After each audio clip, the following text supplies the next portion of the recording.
का नाम क्या है? सर, सबसे पहले तो मैं आप लोगों का शुक्रगुजार हूँ कि आप लोग आए और आपने मेरी पीड़ा को समझा। मेरा नाम चौधरी इकरार तोमर है और जनता का इकरार जी, ऐसी क्या ज़रूरत पड़ गई जो आपको आनंद फानंद में प्रेस कॉन्फ्रेंस करनी पड़ गई? सुना है कि आपके साथ कोई ऐसी दुर्घटना हुई 26 तारीख के दिन, तो ज़रा बताएं।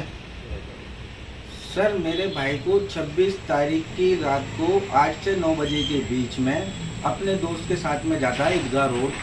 वहाँ पर 4 युवक, जिसमें कि 2 नाबालिग और 2 बालिग, जिसमें कि मुख्य आरोपी का नाम है फैजान मॉडल, जो प्रोफेशनल ही क्रिमिनल है और पीछे भी उसको 2-3 मर्डर के मुकदमे चल रहे हैं। और जो अमन टिक्का करके लड़का है, वो भी पीछे से प्रोफेशनल किलर किस्म का प्रोफेशनल क्रिमिनल है। इन लोगों ने मेरे भाई को पकड़कर, जिसमें वारदात में एक बुलेट का इस्तेमाल किया गया, अमन टिक्का खड़ा होता है, उससे वो बातचीत करते हैं, तो इतने में ही फैजान मॉडल आ जाता है। फैजान मॉडल के इशारा होते ही जो अमन टिक्का है वो भाग कर जाता है कि अभी रुक, सामान लेने के लिए जा रहा हूँ। कि फिर उसके बाद में वो घर से अपने चाकू वगैरह लेकर आता है। 2 जुनाइल उसके साथ में होते हैं।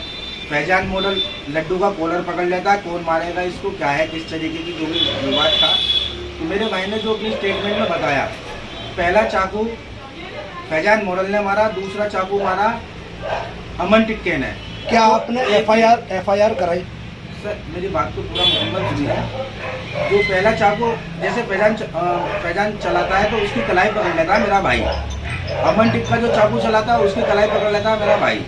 इतने में ही एक नाबालिग पीछे से आता है और उसके पेट में चाकू भोंक देता है, जिससे कि वो गंभीर रूप से घायल हो जाता है। और वो जो रोड था, चलता फिरता रोड था, वहाँ सभी मुझे जानते हैं।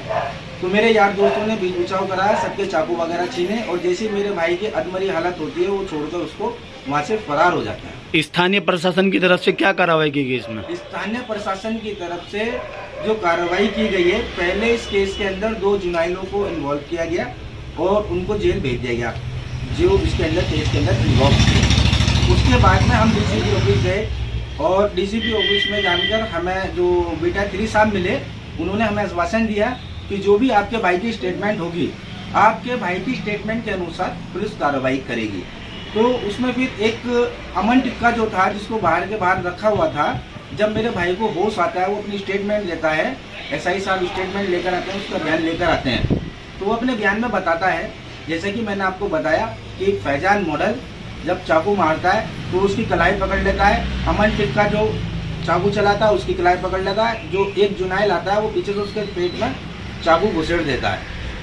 और जो चौथा आरोपी था, उसमें वहाँ के जो लोग खड़े हुए थे, उसमें 2 चाकू एक जुनाइल ने ले रखे थे, 2 चाकू दूसरे जुनाइल ने ले रखे थे, और एक चाकू इन दोनों पर था, एक अमन टिक्के पे, एक फैजान मॉडल पर। तो कुछ पब्लिक चाकू छीनती है, और एक जुनाइल को पकड़कर चाकू जैसे मारता है मेरे भाई के दोबारा, और जो दूसरा जुनाइल निकल कर, तो उसका चाकू पकड़ के छीनता है। उसके छीनने में उसकी उंगली कट जाती है, जिसका नाम शाहरुख है। बीच बचाव में जिस लोगों ने बीच बचाव किया, सभी चैनल के माध्यम से शासन प्रशासन तक क्या आवाज़ पहुंचाना चाहते हो आप? शासन प्रशासन से मेरी हाथ जोड़कर गुजारिश है, निवेदन है ब्रह्म, कि जो इसके अंदर कार्रवाई है, जो फैजान मॉडल है, जिसको 307 से बाहर रखा गया है और पुलिस द्वारा चाकू के मुकदमे में उसको जेल भेजा गया है। अभी मैं एफआईआर की कॉपी लेने के लिए गया था, तो जो 307 में जो मेरे भाई के जो मुलजिम है, उसमें 3 आरोपी बनाए हैं इन्होंने, जिसमें कि 2 जुनाइल हैं और एक अमन टिक्का है।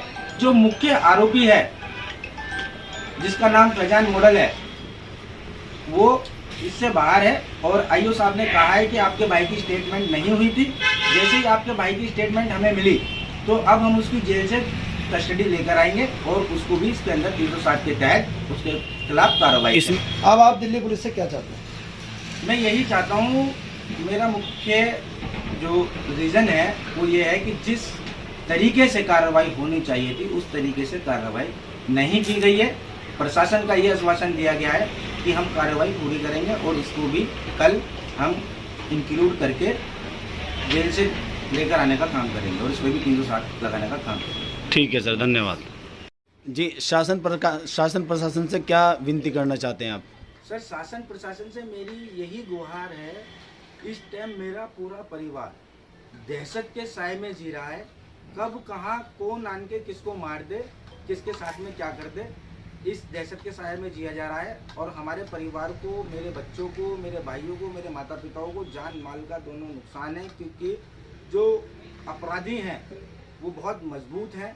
चारों तरफ से मुझे घेरा जा रहा है, नए नए चेहरे मुझे मिलते हैं, वो रोकते हैं, मेरे कान से खून लगाते हैं, अपने कान से खून से, पर वो वहाँ बड़े बड़े बदमाश होते हैं, मुझे धमकियाँ देते हैं।